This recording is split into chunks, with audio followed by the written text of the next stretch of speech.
संत रामपाल जी महाराज एक ऐसे महान संत जिन्होंने अपनी सतभक्ति, तत्व ज्ञान, करुणा और सेवा के बल पर समाज में नई मिसाल कायम की है।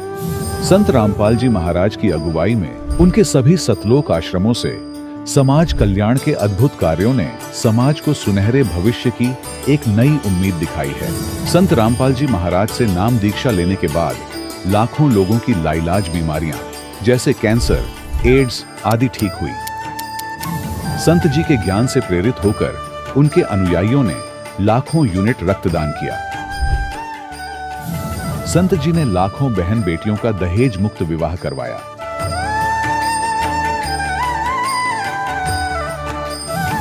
संत जी ने लाखों लोगों का नशा छुड़वाया, करोड़ों उजड़े परिवार बसे। संत जी के आश्रमों में समागम के दौरान निःशुल्क नेत्र चिकित्सा, दंत चिकित्सा प्रदान की जाती है। संत रामपाल जी महाराज द्वारा समय समय पर पर्यावरण संरक्षण के उद्देश्य से बड़े स्तर पर वृक्षारोपण किया जाता है। संत जी ने जरूरतमंदों को तत्काल राहत पहुंचाने के लिए एम्बुलेंस सेवा शुरू की। संत जी अपने अनुयायियों को देहदान के लिए प्रेरित करते हैं, जिससे मानवता की सेवा और चिकित्सा क्षेत्र में सुधार हो सके। संत रामपाल जी महाराज के सभी आश्रमों में हर रोज निःशुल्क भंडारा आयोजित किया जाता है, जहां हर वर्ग, हर जाति और हर धर्म के लोग एक साथ बैठकर भोजन करते हैं।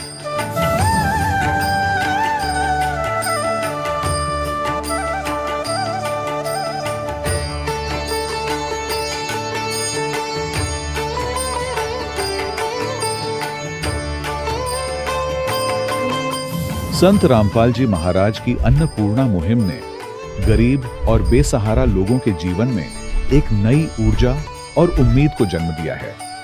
घर घर खाद्य सामग्री और जरूरी मदद पहुंचाकर संत रामपाल जी महाराज ने लोगों को दुख और मजबूरी से लड़ने की ताकत प्रदान की है।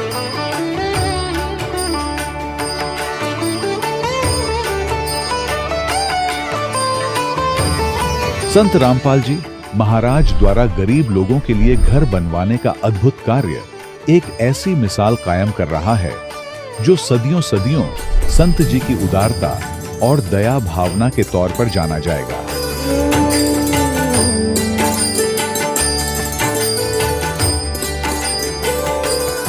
संत रामपाल जी महाराज के आश्रम में हजारों बुजुर्गों को सम्मान और प्यार के साथ जीवन जीने का अवसर मिलता है।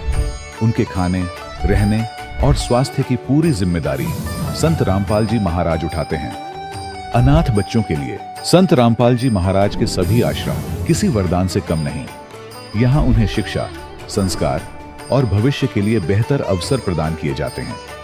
चाहे बाढ़ हो, भूकंप या महामारी, संत रामपाल जी महाराज और उनके अनुयायी हमेशा ही जरूरतमंदों के लिए सबसे आगे खड़े रहते हैं।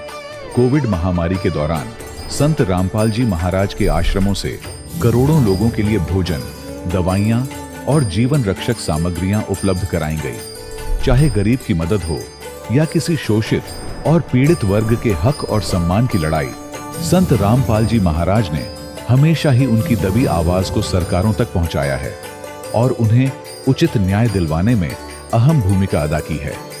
समाज में आध्यात्मिक और सामाजिक मूल्यों के प्रति जागरूकता लाने में संत रामपाल जी महाराज हर कदम पर मानवता के सच्चे सेवक साबित हुए हैं। संत रामपाल जी महाराज का जीवन हमें सिखाता है कि सच्ची सेवा वही है जो निस्वार्थ भाव से की जाए। आइए हम भी इस महान सेवा के कार्य में इस महान संत से जुड़ें और संत रामपाल जी महाराज से नाम दीक्षा लेकर अपने जीवन को धन्य बनाएं।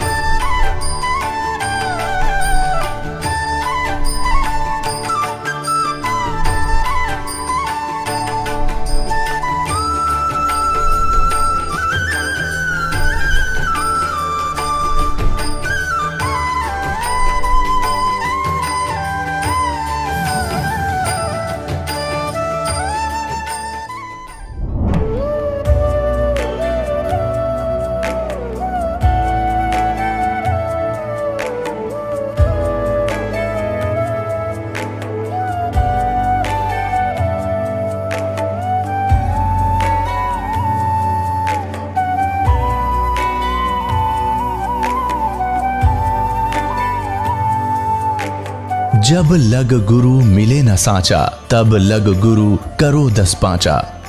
क्या गुरु बदल सकते हैं? क्या गुरु बदलने से पाप लगता है? आध्यात्म के इस मैदान में आखिर सही गुरु कौन है? गीता जी में वर्णित तत्वदर्शी संत कौन है? इन सभी प्रश्नों के उत्तर जानने के लिए अवश्य सुनिए जगत गुरु तत्वदर्शी संत रामपाल जी महाराज के मंगल प्रवचन। सत साहिब दर्शकों, हमारे जीवन में कभी कभी ऐसे क्षण आते हैं जब हम हर संभव प्रयास करते हैं, लेकिन समस्याओं से निकलने का सही रास्ता नहीं मिलता। आज हम आपको एक ऐसे व्यक्ति के जीवन के बारे में बताने जा रहे हैं जिन्होंने जीवन के हर पहलू में संघर्ष का सामना किया और अंततः उन्हें सच्ची राह मिली। ये हैं अमरोहा, उत्तर प्रदेश के दुष्यंत सिंह जी। इनका परिवार करीब 21 वर्षों से परमहंस पंथ से जुड़ा हुआ था, परंतु इतने वर्षों की भक्ति और साधना के बाद भी इनके जीवन में कष्ट और समस्याएं लगातार बनी रहीं। दुष्यंत जी को एक ऐसे संत की तलाश थी जो इन्हें कठिनाइयों से बाहर निकाल सके और सच्चा मार्ग दिखा सके। इस खोज में इन्होंने संत रामपाल जी महाराज से दीक्षा ली और तभी से इनके जीवन में चमत्कारी बदलाव आने शुरू हो गए और आज दुष्यंत जी और इनके परिवार का जीवन संत रामपाल जी महाराज की कृपा से पूरी तरह बदल गया और वे एक खुशहाल जीवन जी रहे हैं। दर्शकों, अब आइए सुनते हैं दुष्यंत जी के जीवन परिवर्तन की कहानी, उन्हीं की जुबानी। सर नमस्कार। नमस्कार सर। क्या नाम है आपका? My name is Dushyant Singh. I am from to district Amroha UP near Gajraula smart city. Sant Rampal जी महाराज से नाम दीक्षा लेने से पहले आप क्या भक्ति साधनाएं करते थे? सर हम एक परम हंस नाम के पंथ में थे, जहाँ पर मेरे पिताजी एज अ कंट्रोलर थे, संचालक। वहाँ काफ़ी समय से लगभग 20-21 साल से हम वहीं पर थे और वहाँ पर मेरे पिताजी काफ़ी लोगों को ले जाते थे, जुड़वाते थे और वहाँ जो इस टाइम पर महाराज बन के बैठे हुए हैं उन्हें मेरे पिताजी ने गाइड किया कि दीक्षा कैसे देनी है और काफ़ी बातें उन्हें सिखाई हैं।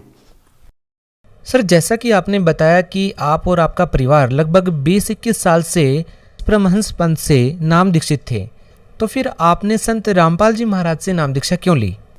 क्योंकि सर हम जब वहाँ पर जाते थे तो हमें वहाँ से कोई लाभ नहीं हुआ और वहाँ से जाते जाते बहुत सारी दिक्कतें हो गई। मम्मी जी के 2 ऑपरेशन हो गए और मेरे 2 जुड़वा भाई हुए थे जो बिल्कुल अपंग थे और ऐसी काफ़ी दिक्कतें थीं। इसलिए हमें पूर्ण संत की खोज थी जो हमें सभी लाभ दे सके और जो हमें पूर्ण मोक्ष दे सके, जिसके लिए मनुष्य शरीर मिलता है। सर आपने पूर्ण संत की बात की, आपको खोज थी एक ऐसे संत की जो पूर्ण हो, तो एक आम श्रद्धालु पूर्ण संत की खोज कैसे कर पाएगा?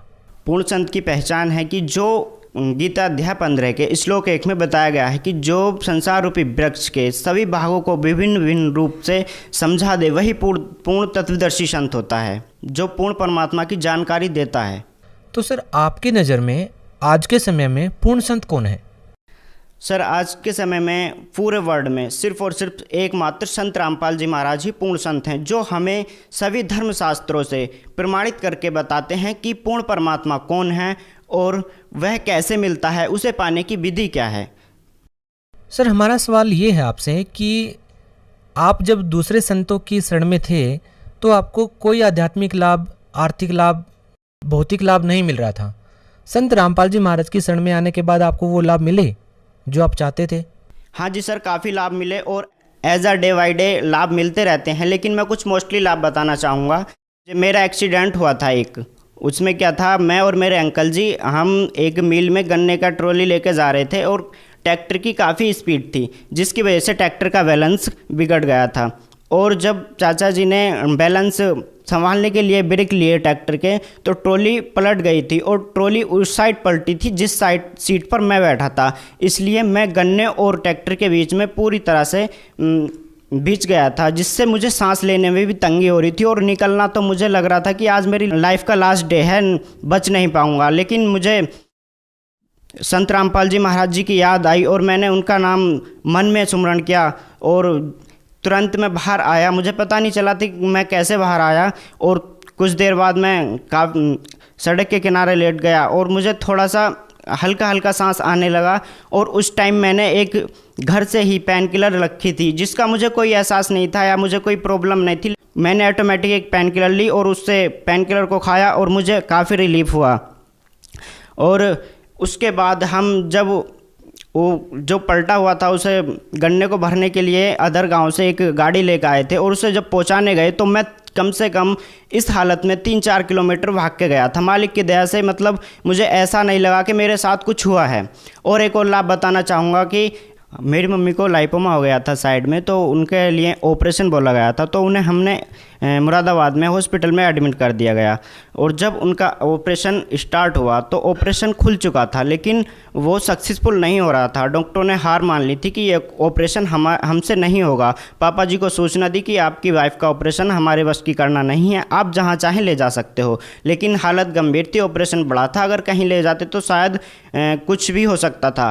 तब पापा जी ने संत रामपाल जी महाराज को याद किया और कहा, तब तक पापा जी ने नाम नहीं लिया था लेकिन पापा जी ज्ञान समझ चुके थे और उन्होंने याद करके कहा कि अगर आप पूर्ण संत हो तो ये ऑपरेशन जो अनसक्सेसफुल हुआ है इसे सक्सेसफुल करो। मैं आज से ही आपको अपना गुरु मानूंगा, अदर किसी को नहीं मानूंगा।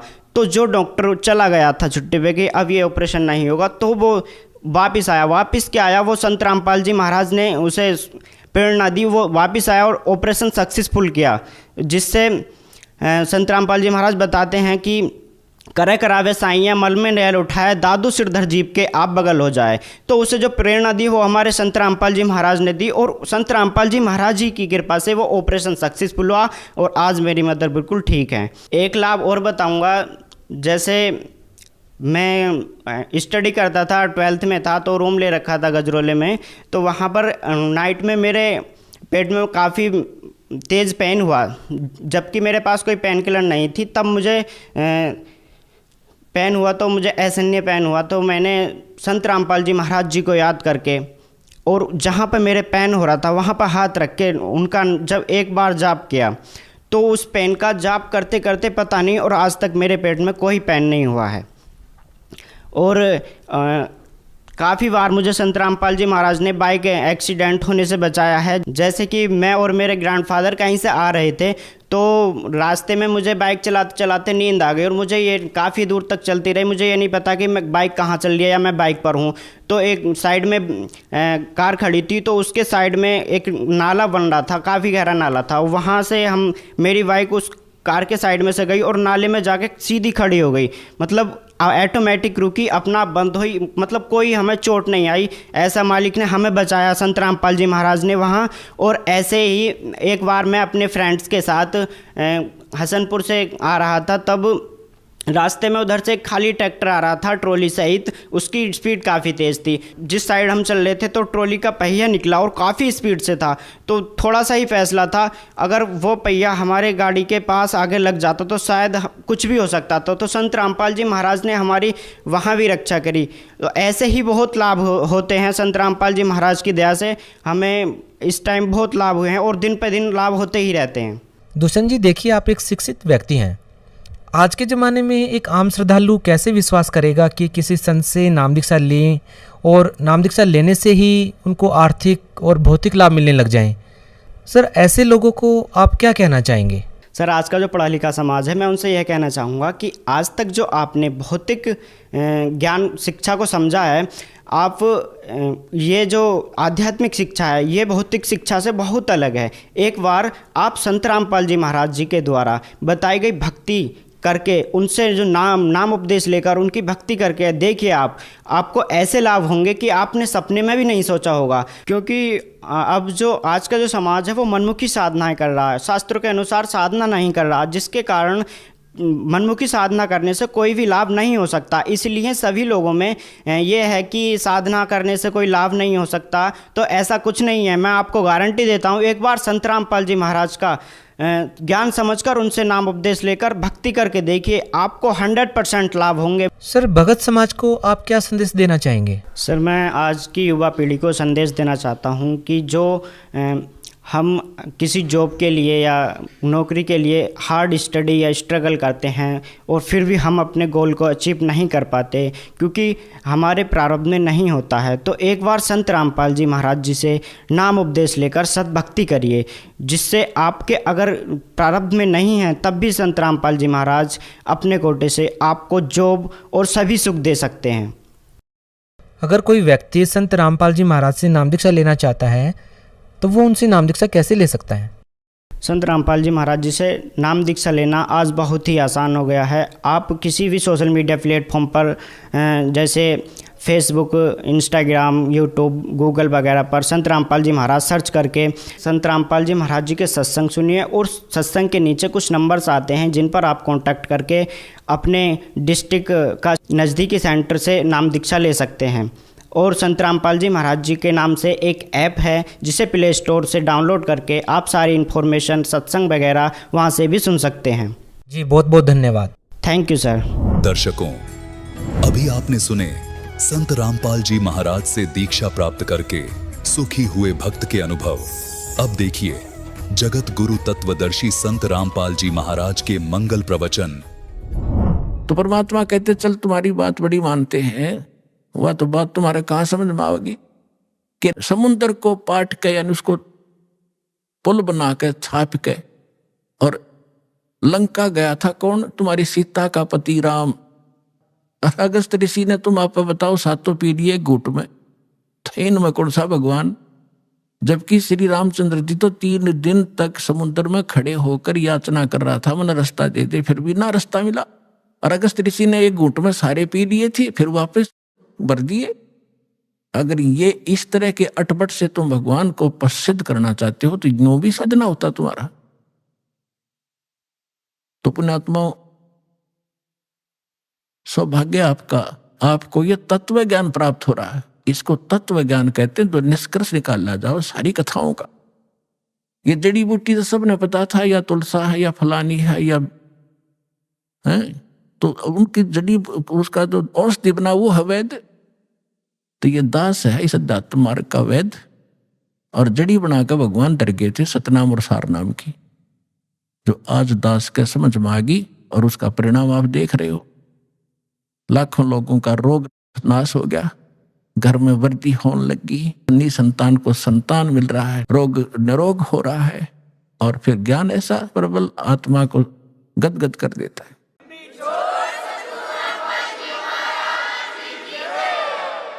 अपने आत्मा धर्मदास जी को परमात्मा ने तो थोड़े उदाहरण दिए थे दास ने, क्योंकि वो तो भगवान थे, अपने बारे में कहे तो ना समझ में आओ। इसीलिए एक गुरु की, एक दास की आवश्यकता होती है जो आत्मा और परमात्मा का मिलन करवावे। तो ये दास है इस विश्व में परमात्मा से मिलाने वाला, सच्चा ज्ञान बताने वाला और काल के बंध से छुड़वाने वाला।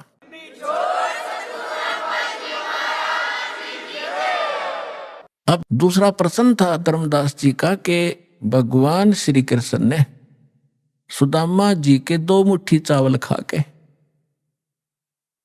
और उसको धनी बना दिया, उसका एक महल बना दिया। परमात्मा बोले एक राजा का मित्र, उसके लिए कोई खास बात है? तुम आप बताते हो श्री राम कृष्ण जी तो राजा थे द्वारका के, एक मित्र के लिए एक ढूंढ बना दिया छोटा सा, एक दे दिए उसमें 200-400 रुपये, तो सारी उम्र बतेरे उसको, तो इसी से भगवान मान लिया। अब ये दास बताएगा। अपने आत्माओं वैसे थोड़ी सी जो शिक्षाएं हैं, क्योंकि जो हम पहले ज्ञान सुना करते थे वो ज्ञान समझ लो प्राइमरी सत्र का था। ब्रह्मा विष्णु महेश को ये भगवान मानते थे, तो ये ज्ञान प्राथमिक पहली 5वीं कक्षा तक का समझो। और जो काल को, ब्रह्म को भगवान मानते थे वो मैट्रिक तक का ज्ञान समझो, उनकी बुद्धि मैट्रिक तक समझो। लेकिन विधि ठीक ना होने से और वैसे उनको मान लेने से, वो ज्ञान होने से भी कोई लाभ नहीं था। अब जैसे हम कथा सुना करते सुदामा और कृष्ण जी की, अब इन कथाओं से भी थोड़ा सा निष्कर्ष हम साथ लेकर चलेंगे, तभी हम, क्योंकि बच्चा जो 5वीं 6वीं 7वीं 10वीं पढ़ ले तभी तो अगली पढ़ाई पढ़ सकता है। वो सीधा 11वीं में कैसे हो सकता है? तो वो पढ़ाई पहले आपको पढ़ाकर आगे चलेंगे।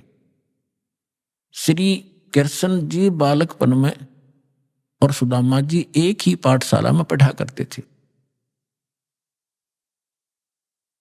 और सुदामा ब्राह्मण थे,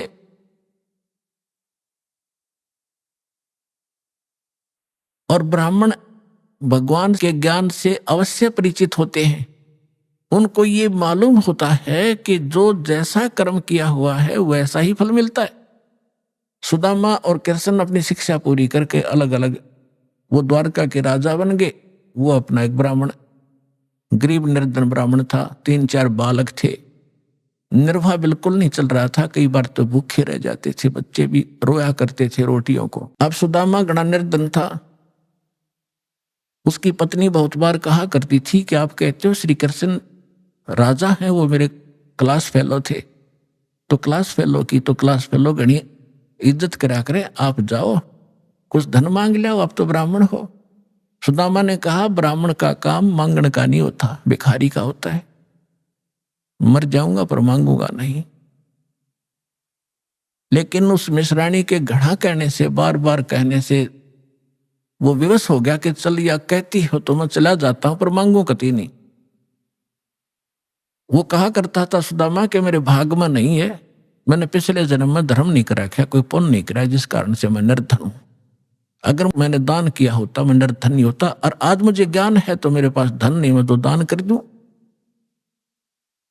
अब जब वो चलने लगा, जैसे आज आप जी भी जाते हो कि रिलेटिव के पास, मित्र के पास कुछ फल ले जाते हो, तो पहले कोई कसार ले जाया करता था, कोई चावल भून के ले जाता था। तो ऐसे वो कुछ चावल बांध दिए अकेले, और तो हमारे पास कुछ है नहीं, अपने मित्र के पास यही ले जा। और फटे पुराने कपड़े जैसा भी है वो वहां चले गए।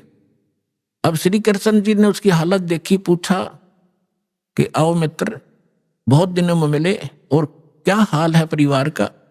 तो सुदामा जी ने कहा जी ठाठ है, भगवान की दया से कोई कमी नहीं किसी वस्तु की। लेकिन वो तो समझ गए थे, जिसी बालक थोड़े थे श्री कृष्ण जी, 3 लोग के मालिक हैं, वो समझ गए कि तो दुखी गणा हो रहा है। 7 दिन रखा वहीं पर कि बैठो, नहाओ धो, रोटी खाओ, अपने हाथों उनके शरण दोहे मित्र के। अब 7 दिन के अंदर विश्वकर्मा को बुलाकर वहां महल बना दिया, पीछे थे, धन दे दिया, एक मेरे मित्र के पास भेज दो और उसको आजीवन धन दे दो। अब उधर से सुदामा जब चलने लगा, 7वें दिन के मित्र में जाता हूं, बच्चों की याद सता रही है। अच्छा जाइए, उसके कपड़े सफेद बढ़िया बनवा दिए, वो पहना दिए उसको। लेकिन चलते समय भी ये नहीं कहा कि मैं कुछ लेने आया था। लेकिन मन में दोष जरूर आ गया थोड़ा सा कि काहे का मित्र है, इसको नहीं पता मेरी क्या हालत थी, और मेरे से पूछा क्या हाल है, इसको खुद सोचना चाहिए था। ये इतना दोष आया था। रास्ते में क्या हुआ कि बदमाश लोगों ने देखा कि वो सेठ आवा है, अच्छे काचे कपड़े पहन रहे, नए नए, उसको जाते ही पकड़ लिया, वह कपड़े भी उतार लिए सारे, जेब में कुछ था ही नहीं, वो उठा ले गए।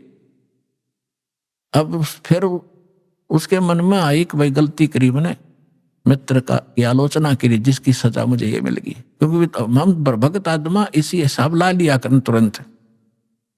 तो अब लंबी कहानी ना कहूं, दास उसने आकर देखा कि महल बना है, बड़ा खुश हुआ, लेकिन मांगा नहीं। इसको ब्राह्मण कहते हैं।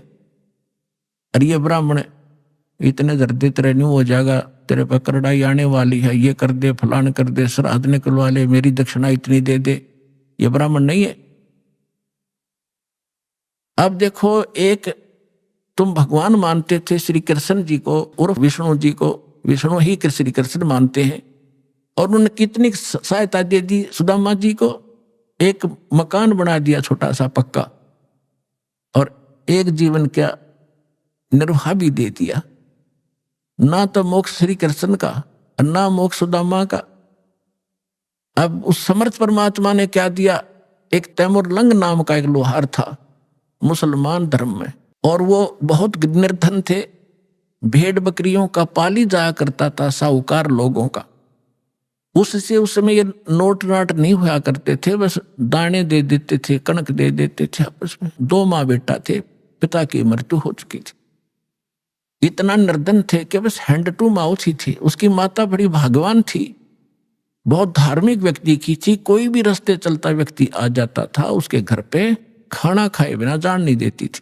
कई बार तो ऐसी स्थिति देखी है उन्होंने कि अतिथि आ गया, तैमूर लंग के संस्कार बढ़िया बने हुए थे, और माँ ने रोटी बनाई, घर में एक अतिथि की रोटी थी, उसी अतिथि को खिला के स्वयं दोनों माँ बेटा भूखे सो जाया करते थे। ऐसे संस्कार उसके अंदर पड़े हुए थे। और ये पिछले जन्मों से परमात्मा के हंस थे तैमूर लंग भी, लेकिन हम बीच में गलती कर जाते इसलिए भटकते रहते। एक दिन तैमूर लंग बकरियां चरा रहा था साहूकारों की, स्वयं पाली बनकर, और जो खाना लेकर गया था घर से वो खा चुका था। अब परमात्मा उसी समय जिंदा महात्मा का रूप बनाकर उस पाली के पास पहुंच गए। तैमूर लंग के पास वृक्ष के नीचे बैठा था, बकरियां चर रही थी, कुछ वृक्षों के नीचे बैठी थी। तो तैमूर लंग ने कहा कि महात्मा, संस्कार थे माँ के कि कोई भी अतिथि मिल जाए बेटा भोजन की अवश्य प्रार्थना करना। क्या महाराज खाना खाओगे? कहाँ बेटा, भूख लगी है। उसने कहा महाराज थोड़ी देर लेट आए, थोड़े से मैं भोजन खा चुका हूं और अभी मैं घर से लाऊंगा, सामने घर है, थोड़ी दूरी पे है हमारा घर गांव में, और अभी लाता, मेरी माँ बहुत अच्छी है, जाते बना देगी। और ऐसे करना भगवान, मेरी बकरियों का ध्यान रखना, हम गरीब बहुत हैं, एक बकरी भी इधर उधर होगी तो मैं पूरी नहीं कर पाऊंगा धनी की, मुझे बहुत दुख होगा। परमात्मा बोले बेटा चिंता ना करें, मैं खूब रखवाल करूंगा। वो घर गया, माँ से प्रार्थना की कि ऐसे ऐसे राह चलता संत है, भूखा है। माँ ने जब घर में इतना आटा था केवल 2 रोटी बनाई, 2 ही रोटी बनी, दोनों रोटी बना के लेकर आएगी। माँ ने कहा कि बेटा मैं भी चलती हूं, मैं बर्तन ले आऊंगी, तू वहां अपना रखवाली करना, पाली रहना। दोनों आगे दर्शन भी करके आऊंगी साधु के। अब साधु को सामने बैठा देखकर माता ने कहा ले महाराज रोटी खा लो। परमात्मा खाना खाने लगा तो इतने में माई ने 3-4 बार प्रार्थना कर दी, महाराज हम गढ़े गरीब हैं, हमारे पास तो कई बार भोजन भी नहीं होता, दया करो, कुछ आशीर्वाद दो, हमारा गुजारा ठीक चले। परमात्मा ने खाना खाया, इतने 4 बार प्रार्थना कर दी, 4-5 बार। परमात्मा खड़े हुए, एक बकरी बांधन की बेल पड़ी थी, पतली सी लोहे की बेल होती है जैसे पशु बांधा करें, उसको ऐसे 4 बार मोड़ लिया, वह इतनी रहेगी। रोटी खा के पानी पी कर लोटा, खड़े हुए साधु और उस लड़के के सिर पर हाथ धर के कड़म मारी, 7 मारी, 7 सांगल वो बेल मारी कड़ पे, 1 2 3 4 7 तक गिनी।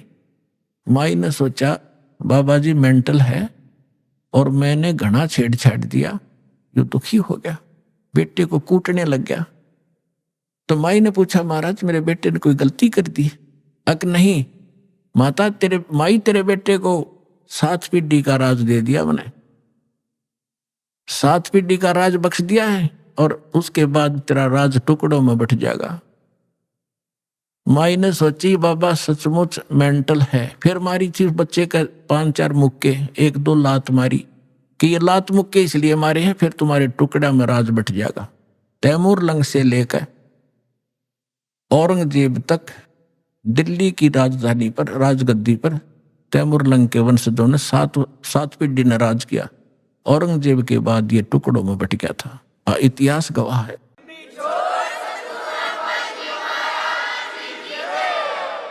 तैमूर लंग ने दिल्ली पर शासन किया था, अपना एक प्रतिनिधि यहाँ छोड़ दिया था तो उसको टैक्स देता था।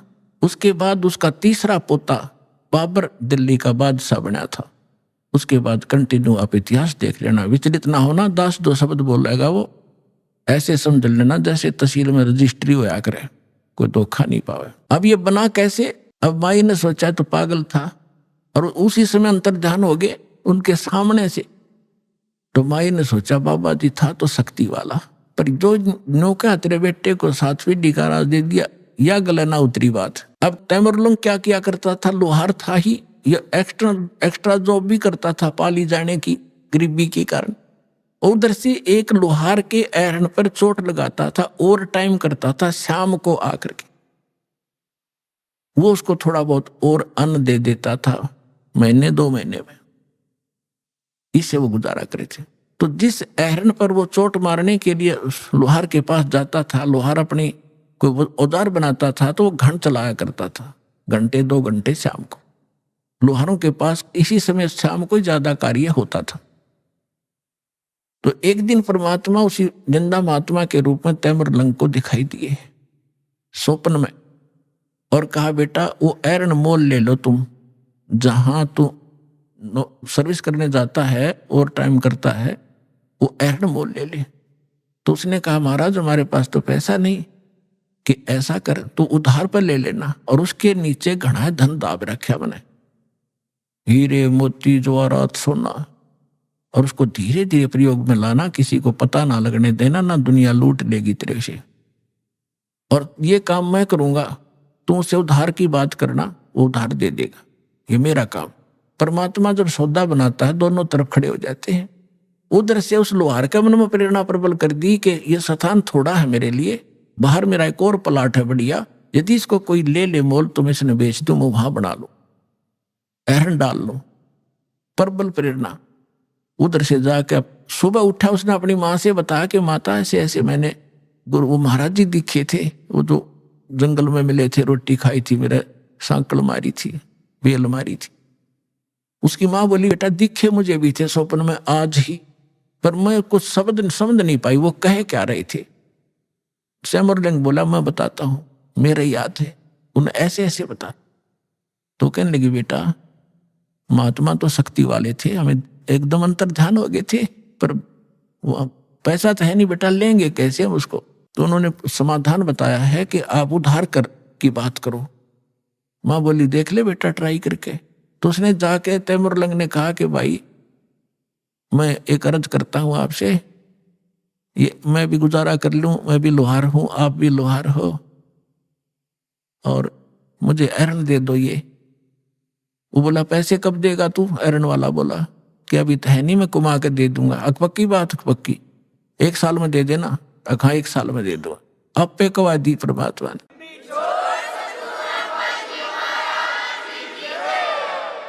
तो तैमूरलंग के ठिकाना नहीं रहा खुशी का, एरन भी छोड़ दे, एरन भी छोड़ दूंगा, पुराना हो रहा है। वहां जाके अपना नया गाड़ लिया एक लोहे का लठ उसने, और वो वहीं छोड़ गई। माँ बेटा ने चारों तरफ 4 द्वारी बनाई, कच्ची ईंटें बना बना कर कुछ, उस पर एक झोंपड़ी सी डाल ली और एरन बाहर रख लिया। नीचे से खोदा तो न्यो का नो धन पाया उसने। अपने आत्माओं उस समय जब ये पाली जाया करता था तैमूरलंग, उस समय उसने एक घटना देखी थी जो उसके हृदय को छू गई थी, वो मिट नहीं रही थी हृदय से। उसी घर की चारा लेकर आ रही थी खेतों से, सुंदर लड़की थी। राजा के कर्मचारी उसको अपहरण करने लगे। उसने आवाज लगाई रे तैमूरलंग,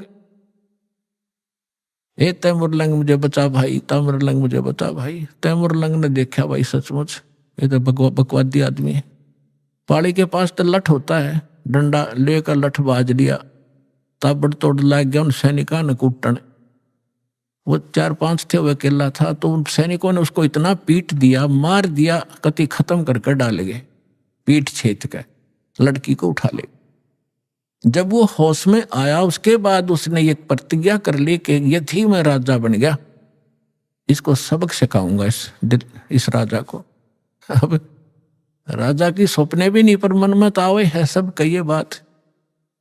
उधर से क्या हुआ, उसने धन देखा, दोनों माँ बेटा खुशी का ठिकाना नहीं। लेकिन निर्देश जो महाराज ने दे रखा था वो याद रखा, कुछ धन निकाला, दूर देश में जाकर बेचा। वहां से क्या किया उसने, घोड़े लाया, पहले घोड़े लाया, घोड़े लाकर बेच दिया, क्यों उधर घोड़ों का व्यापार ज्यादा होता। तो लोगों ने सोचा इसका व्यापार में बहुत वृद्धि होगी, एकदम ये तो बहुत, 1-2 घोड़ा लाया, फिर 10-10, 20-20 लाला बेचने लग गया। उधर से उसने क्या किया, अपने आसपास के जवान लड़कों से कहा कि भाई देखो, ये राजा बहुत निकम्मा है, ये अपनी बहन बेटियों के साथ ऐसे करता है, ये टैक्स भी बहुत लेता है, मैं राजा बनूंगा और मैं सबको टैक्स फ्री कर दूंगा, बहुत जायज टैक्स लिया करूंगा और सेठों से लिया करूंगा, गरीबों से नहीं लूंगा, ये आगा पीछा नहीं देखते, और आप मेरे सैनिक बनो, मैं तुम्हें मेहनताना दूंगा। अब लोहार था, लोहार के बच्चे कुछ रिश्तेदारों के इकट्ठे करके जंगल में तलवार बनाने का कारखाना बना लिया, ढाल और तलवार और घोड़े ले आया, सेना तैयार कर ली। कुछ दिनों के बाद उस राजा पर आक्रमण कर दिया। भगवान की रजा होती है, वचन फलता है, भगवान का जो निर्धारित होता है। सुबह सुबह जाकर चारों तरफ से किला घेर लिया उस राजा का और कहा कि या तो सरेंडर कर दे ना युद्ध के लिए तैयार हो जा। अब राजा ने कहा कि सैनिकों, वजीर देखो क्या है, क्या हो गया। वजीर ने ऊपर चढ़ के किले पर देखा कि बाहर इतनी सेना खड़ी है राजन, अपना सरेंडर करने में हित है। 500-400 सैनिक थे, दिखे 5000। परमात्मा की रजा, समर्पण कर दिया राजा ने, सरेंडर कर दिया, वो राज प्राप्त किया। और उसको कहा कि आज मैं अगर परमात्मा से न डरने वाला होता, ये मुझे याद आया उसने कि मेरे को किसी संत ने आशीर्वाद दे रखा है, तुझे मारूंगा नहीं, तू नगरी छोड़ जा और या यहाँ एक सिंपल मैन की तरह रह, अपना गुजारा कर, रोटी बना रखा, नहीं तुझे भाग जाए यहाँ से। जैसा भी उसने उस पर कब्जा किया, फिर दूसरे राजा को कहा कि राजा अन्यायी थे, नालायक गणे हो गए थे, तो एक दूसरे को ऐसे काबू करता करता वो तैमुरलंग यहां पहुंच गया, दिल्ली का बादशाह भी बन गया। दिल्ली को भी अपने अंतर्गत करके वहां एक नुमाइंदा रख दिया उसने, ये इतिहास गवाह है। तो तैमुरलंग ने जब ये शासन सारा पा लिया, तब परमात्मा फिर मिले हैं। ऐसे शिकार में वो गया हुआ था, कहने लगा रे निकम्मी आत्मा। वो बैठा था तो वहां उसने बहुत सुंदर कपड़े पहन रखे थे तैमुरलंग ने, बहुत, यानी 2.5 रुपए की कीमत थी उसके पूरी ड्रेस की। उस समय के 2.5 और आज के 25,000, ये समझ लो। तो परमात्मा वहां खड़े थे, उनका वहां खाना खुना सैनिकों का हो रहा था, शिकार के लिए राजा गया हुआ था, वहां बैठा था। तो आके परमात्मा भी किसी अन्य रूप में वहां खड़े हो गए। तो कहने लगे राजा, आपकी क्या कीमत है? एक सामने एक व्यक्ति खड़ा होकर कह रहा है कि आपकी क्या कीमत है, कि आप ही बता दो मेरी क्या कीमत है। कि तेरी कीमत है 2.5 रुपये। राजा बोला गलत बोल रहा है, 2.5 रुपये का तो मेरा ये ड्रेस है, बोला इससे इसकी कीमत है, तो एक आने का भी को नहीं। निकम्मी आत्मा, तेरे को इसलिए ये राज्य दिया था कि कर्म फोड़ अपने। परमात्मा ने वो रूप बना लिया, जो वो दिन भूल गया, तुम एक बकरी चराता फिरता था, गिड़गिड़ा रहे थे, आज भूल गया भगवान को, चरणा में पड़ गया। उसी समय अपने बेटे पोतों को देकर राज और लेकर दीक्षा और फिर से भक्ति शुरू करी। तो पुण्यात्माओं, सुदामा को एक ढूंढ बना दिया, एक छोटा सा मकान वो दे दिया, एक साल एक जीवन का गुजारा, तो क्या अमर हो गया वो। 7 पीढ़ी का राज दे दिया कबीर साहब ने, एक रोटी खा के, और फिर मोक्ष दिया उस प्राणी को। ये न्यारी ताकत है कबीर भगवान की। बोलो सतगुरुदेव।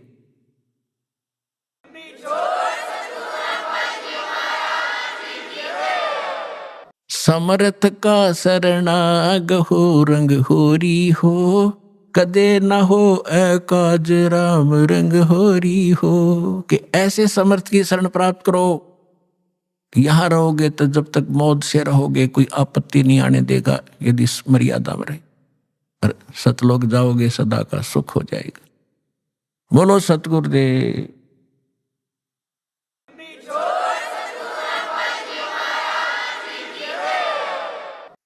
परम पिता परमात्मा पूर्ण ब्रह्म, सारी सृष्टि के रचनहार,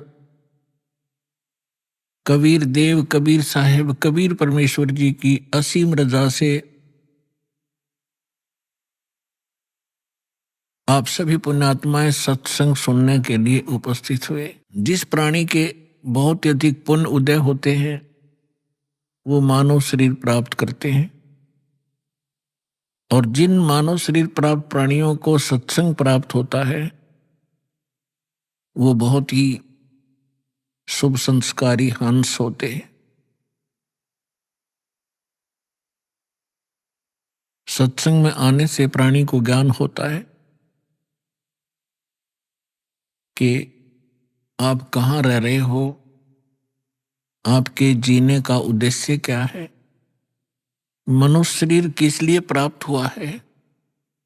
आप आज मानव शरीर प्राप्त हैं और आपको कितनी सुविधाएं प्राप्त है।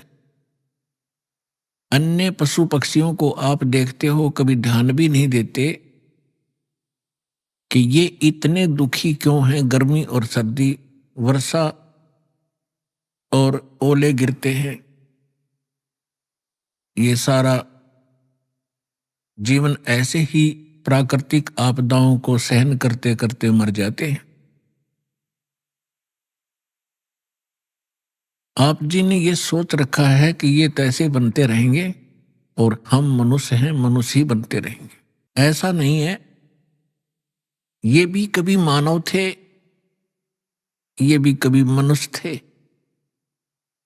और इनको तत्वदर्शी संत सतगुरु मिले नहीं। ये भी अपने अनमोल मनुष्य जीवन को ऐसे ही व्यर्थ कर गए जैसा कि हम सतगुरु प्राप्ति से पूर्व कर रहे थे। तो आपका बहुत सौभाग्य है कि आपको यह ज्ञान मिला, सच्चा भगवान मिला, और जिस नाम को अभी तक बहुत ही गुप्त रखा हुआ था वो आपको सतनाम मिला। अब परमात्मा ने कसर नहीं छोड़ी आपके ऊपर रहम करने की। अब आप इस रजा को बना के रखना, भूल मत जाना और गफलत ना करना। जो भी जिस भी समुदाय में जन्मा है अपने पर उसी कर्म को, उसी साधना को सत्य मान रहा है, और यही सबसे बड़ी भूल है इस प्राणी की। क्योंकि साधना कौन सी ठीक है, ज्ञान कौन सा ठीक है, भगवान कौन पूर्ण है, ये जानकारी का कोई आधार बनाकर हमने चलना पड़ता है। अपनी अपनी डफली, अपने अपने राग से अब काम चलेगा नहीं। परमेश्वर ने स्वयं आकर के जो निर्णय दे दिया, पहले तो आप जी को ये प्रूफ कर दिया गया है कि परमात्मा कौन है। इसमें तो कोई शंका रही नहीं कि हु इज गॉड, कौन है परमात्मा। Kabir is God. Who Kabir, कौन कबीर। हम सुल्तानी नानक तारे दादू को उपदेश दिया, जात जुलाहा भेद न पाया वो काशी महे कबीर हुआ। अनंत कोटि ब्रह्मांड का एक रति नहीं भारे, सतगुरु पुरुष कबीर हैं ये कुल के सिरजनहार। ये भी बता दिया उन महापुरुषों ने जिनको भगवान मिले कि काशी के अंदर जो धानक रूप में, दुल्हे रूप में रहा करते थे, जिसको हम एक कवि माना करते थे, वो पूर्ण परमात्मा है। वो अनंत कोटि ब्रह्मांड के सृजनहार हैं, सबके पालक हैं, और वो हमारे सबके पिता है। नानक साहब जी कहते हैं, फाई सूरत मलुकी वेश, ए ठगवाड़ा ठगी देश, खरासियाना भोता भार। ये धानक रूप रहा करता। ये 24 नंबर पृष्ठ श्री गुरु ग्रंथ साहिब में लिखा है, अंकित है। अभी आपने सुने संत रामपाल जी महाराज के मंगल प्रवचन। आइए अब सुनते हैं संत रामपाल जी महाराज से नाम दीक्षा लेकर सतभक्ति करके अद्भुत लाभ प्राप्त करने वाले अनुयायी के विचार। दर्शकों, यह कहानी अल्मोड़ा जिले के सूरत सिंह जी की है, जिन्होंने 43 साल हंसादेश पंथ में बिताने के बाद संत रामपाल जी महाराज से नाम दीक्षा ली और अपने जीवन में अद्भुत बदलाव का अनुभव किया। पहले सूरज सिंह जी हनुमान जी की पूजा और अन्य देवी देवताओं की भक्ति में लगे रहते थे, लेकिन उन्हें कोई लाभ नहीं मिला। जब संत रामपाल जी महाराज के एक भक्त ने सूरज सिंह जी को संत रामपाल जी महाराज द्वारा लिखित पवित्र पुस्तक ज्ञान गंगा दी, तो सूरज सिंह जी के पैरों के नीचे की जमीन खिसक गई। ज्ञान गंगा पुस्तक पढ़ने के बाद उन्हें भक्ति का सच्चा मार्ग मिला। सूरज सिंह जी बताते हैं कि सबसे बड़ा लाभ उनको तब मिला जब इन्होंने संत रामपाल जी महाराज के सत्संग और शास्त्र प्रमाणित विधि से भक्ति प्रारंभ की। उस भक्ति से उनका पूरा परिवार सुखी हुआ तथा पूरे परिवार को शारीरिक और मानसिक संतुष्टि भी प्राप्त हुई। अब सुनिए सूरज सिंह जी की कहानी उन्हीं की जुबानी। सर नमस्कार। सर साहेब।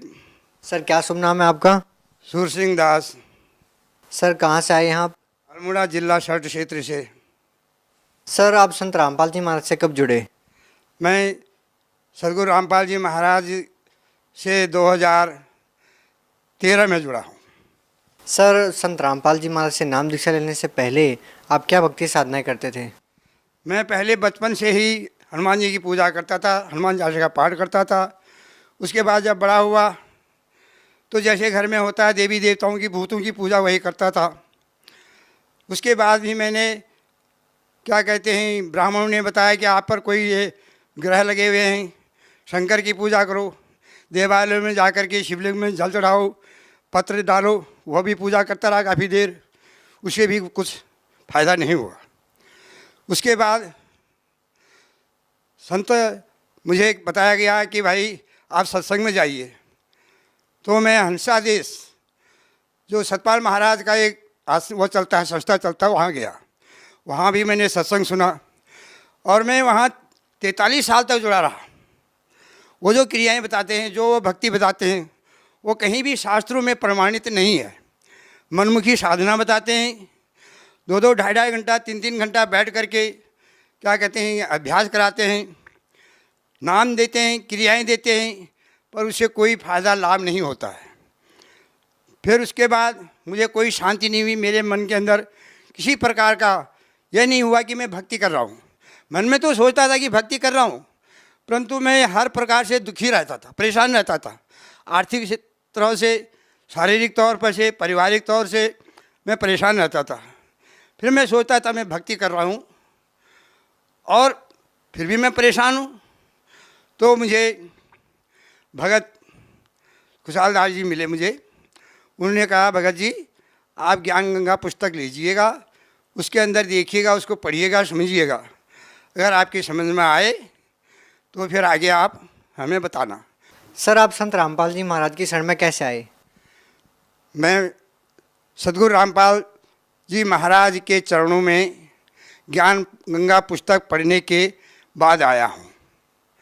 और मैंने वो ज्ञान गंगा जब पुस्तक पढ़ी, पहले तो मुझे कुछ अटपटा सा लगा, परंतु जब ध्यान से उसको बार बार देखा, उसके अंदर भगत जी ने बताया था कि इस चैनल में प्रोग्राम आता है, वो भी देखता रहा। धीरे धीरे जब मेरी समझ में आया कि वास्तव में ये जो परमात्मा के बारे में वाणियाँ बोली जा रही हैं, कबीर परमेश्वर की वाणियों को बोलते हैं और वो दिल को बहुत छू जाती हैं, तो मुझे एक आकर्षण हुआ। मैं उसको रोज़ देखता रहा, रोज़ सुनता रहा सत्संग को, प्रोग्राम को। फिर मैंने प्रार्थना की भगत जी से, खुशहाल दास जी से कि मुझे आप गुरु जी की शरण में ले चलिए। फिर उन्होंने मुझे कहा कि आप चलिए एक दिन। फिर मैं श्री सदगुरु रामपाल जी महाराज के जो सतलोक आश्रम, वहाँ जा कर के पहले तो मेरी वैसी ही कल्पना थी, शायद जहाँ जैसे हर जगह आश्रमों में जाते हैं वैसे ही होगा। परंतु वहाँ जाते ही मैंने जब गेट पर देखा, वहाँ के भक्तों का भाव देखा, प्रेम देखा, तो मेरे मन में ये तसल्ली होगी वास्तव में मैं सही जगह पर पहुँच गया हूँ। जब अंदर जा कर के मैंने ये सोचा था कि शायद मैं देखूँगा कि कैसा है, क्योंकि मैं इतने साल वहाँ सतपाल महाराज के वहाँ गया तो वहाँ अलग अलग प्रकार का अलग अलग ढंग से वो होता था। कहीं पर लाइन अलग है, किसी की लाइन अलग है। मैं ये सोचता था यहाँ भी ऐसे ही होगा, परंतु वहाँ जा कर के जब देखा तो वहाँ जा कर के तो मेरा मन परमात्मा के चरणों में बहुत ही वो हो गया। मैंने कहा वास्तव में मैं सही जगह पर पहुँच गया हूँ। मेरा इतना जीवन बेकार गया आज तक, इतना जीवन मैंने सारा बेकार कर दिया भगवान के नाम पर। फिर मैंने भगत जी वहाँ जा कर के भगत से कहा कि मैंने नामदान लेना है। सर आपने हंसा देश में कितने साल तक भक्ति की? मैंने वहाँ मैं करीब 43 या 44 साल वहाँ रहा उस संस्था के अंदर, और उनका हर प्रकार से जैसा वहाँ प्रोग्राम होता था वहाँ जाता रहता था, सेवा भी करता था, परंतु मुझे कोई लाभ नहीं हुआ वहाँ का। मेरे मन में कोई संतुष्टि नहीं हुई, क्योंकि वो जो भक्ति बताते थे, जब बाद में हमने सत्संग सुना, जब देखा कि कोई प्रमाणित है ही नहीं, वो नाम जो देते हैं, जो वो क्रियाएँ बताते हैं, वो किसी शास्त्र में प्रमाणित है ही नहीं। तो इसलिए वो मेरा वहाँ से जो है मन हट गया। फिर मैंने वहाँ जाना ही बंद कर दिया। जब से मैंने ज्ञान गंगा पुस्तक पढ़ी और चैनल पर सद्गुरु श्री रामपाल जी महाराज का प्रोग्राम देखा, तब से तो मैंने वो बिल्कुल ही साधना छोड़ दी। फिर मेरा बस एक ही था कि कब मैं परमात्मा से नाम लूँ, मुझे सत्य नाम जो है जिसके बारे में शास्त्रों में बताया गया है, और सत्यनाम का बोध कैसे हो। तो यही लगन थी मेरे अंदर। तो मैं वहाँ जब गया, मुझे नामदान मिला। वास्तव में तब मुझे पता चला, क्योंकि पहले ये शंकाएँ थी। लोग कहते थे कि जो लोग वहाँ जाते हैं वो देवी देवताओं की भक्ति नहीं करते, परंतु वहाँ जाने के बाद ही मुझे वास्तव में पता लगा कि वहाँ तो देवी देवताओं की वास्तविक भक्ति बताई जाती है। तो इसी तरह से मैं वहाँ भक्ति परमात्मा के चरणों में लगा। सर संत रामपाल जी महाराज से नाम दीक्षा लेने के बाद आपको क्या लाभ मिले? सबसे पहला लाभ तो मुझे यह मिला कि जो मनुष्य जीवन हमें मिला हुआ है, ये परमात्मा की भक्ति के लिए मिला हुआ है, लौक 84 के बंधन को काटने के लिए मिला हुआ है। तो सबसे प्रथम सबसे बड़ा लाभ मुझे वहाँ भक्ति मिली और मेरे मन को शांति मिली। ये संसार की जो भटकना है, कोई कहीं भाग रहा है, कोई कहीं भाग रहा है, कोई क्या कहते तीर्थों में भ्रमण कर रहा है, अनेक प्रकार के भ्रमित हो रहे हैं लोग। मुझे उन भ्रमणाओं से बचा दिया। सबसे पहला लाभ तो मुझे ये हुआ। और दूसरा लाभ, मुझे सद्भक्ति मिली और मुझे शारीरिक सुख मिला, मेरे मन में संतुष्टि हुई। सबसे बड़ा जो धन है संतोष का, वो मिले मुझे। और परमात्मा की तरफ से सब लाभ हैं। मेरा परिवार सुखी है, मैं सुखी हूँ, मेरे बच्चे सुखी हैं, और कोई मुझे ज़्यादा कोई इच्छा नहीं, क्योंकि परमात्मा ने दे रखा है। सर पहले आप हंसा देश पंथ से जुड़े हुए थे, अब आपने संत रामपाल जी महाराज से नाम दीक्षा ले ली है।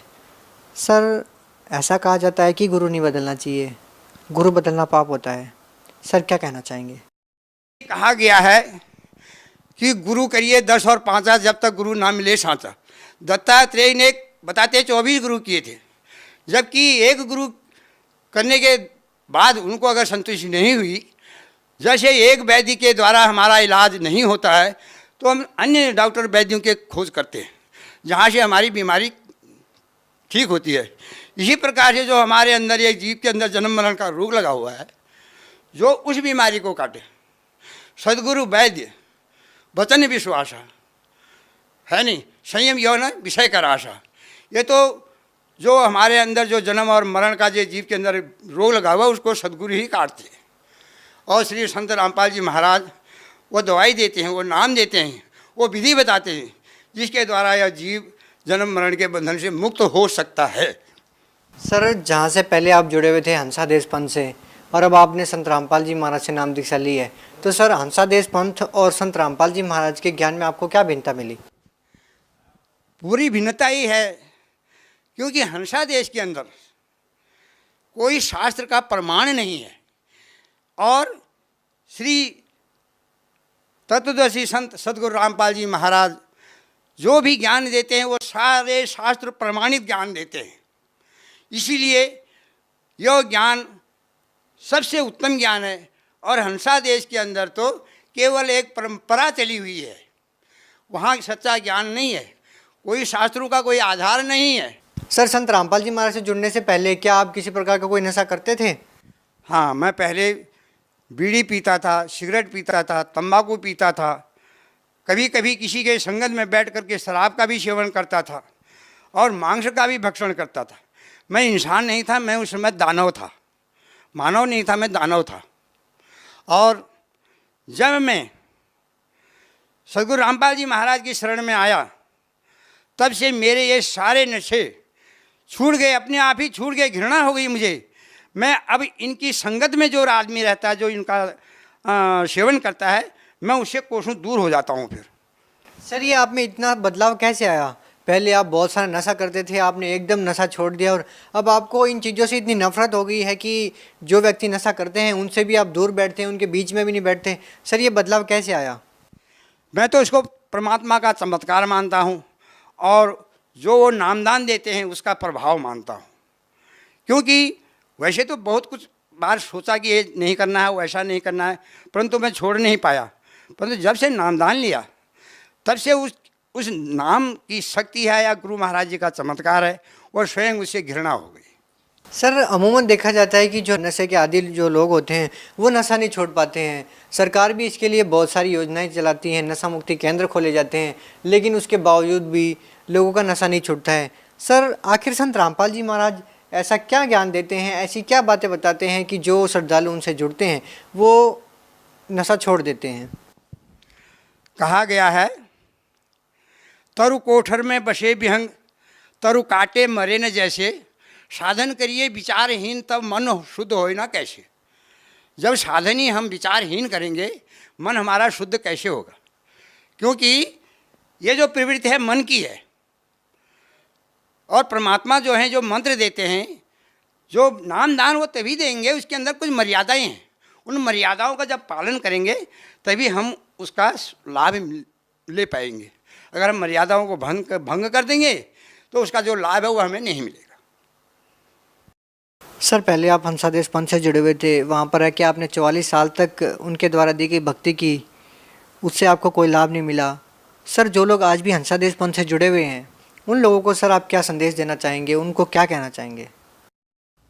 मैं उनसे प्रार्थना निवेदन करना चाहता हूँ कि यह बार बार मनुष्य शरीर नहीं मिलता है और एक बार आप यहाँ आकर के देखिए, गुरु महाराज जी का सत्संग देखिए, ज्ञान गंगा पुस्तक मंगा के आप पढ़िए। आज पढ़ा लिखा समाज है, आज कोई अनपढ़ नहीं है, और उस पर विचार कीजिए और अपना अमूल्य जीवन जो है इसको व्यर्थ मत जाने दीजिए। सती भक्ति जो शास्त्रों के अनुसार है उसको प्राप्त कीजिए और अपना कल्याण करवाइए, अपने परिवार का कल्याण करवाइए। वैसे नहीं आ सकते हो, एक बार दर्शन करके देखिए, वहाँ के माहौल को देखिए कि वहाँ किस प्रकार का माहौल है, कैसे भक्त लोग हैं, क्या वहाँ भक्ति दी जाती है। एक बार मैं उनसे प्रार्थना करता हूँ सभी भाई बहनों से कि आप एक बार अवश्य श्री सद्गुरुदेव श्री रामपाल जी महाराज का सत्संग सुनिए और उनसे नामदान लेकर के अपना कल्याण करवाइए। सर, आप भगत समाज को क्या संदेश देना चाहते हैं? भगत समाज को तो यही संदेश क्या देना है, मेरी तो प्रार्थना है। मैं संदेश के लायक भी नहीं हूँ, मैं प्रार्थना करता हूँ कि आप ज़रूर इस मानव जीवन का कल्याण करिए, नामदान लीजिएगा और श्री सद्गुरु रामपाल जी महाराज के चरणों में आकर के अपने जीवन को कृतार्थ कीजिएगा और इस मनुष्य जीवन को सार्थक बना करके लौह 84 के बंधन से मुक्ति होने का प्रयास कीजिए। जी, बहुत बहुत धन्यवाद आपका। सत साहिब।